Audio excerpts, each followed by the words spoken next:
ఆగండి. ఉదయాన్నే ఈ ప్రార్థన చేసి మీ రోజును ప్రారంభించండి.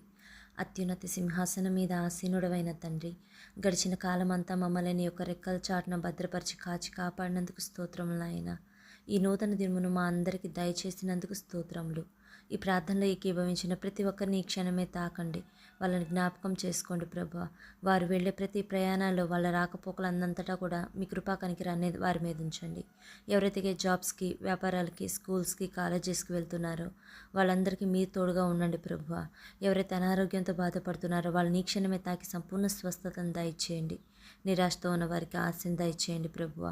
ఈ రోజంతట్లో నీ కృపా కాపుదలను ఈ ప్రార్థనలో ఏకీభవించిన ప్రతి ఒక్కరికి దయచేయండి. వారి ప్రతి పనిలో గొప్ప విజయాన్ని నజరేయుడైన యేసుక్రీస్తు నామంలో ప్రార్థించుచున్నాను తండ్రి.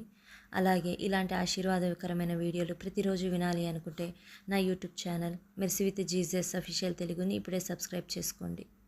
విశ్వసిస్తే ఆమెను టైప్ చేయండి. God bless you all.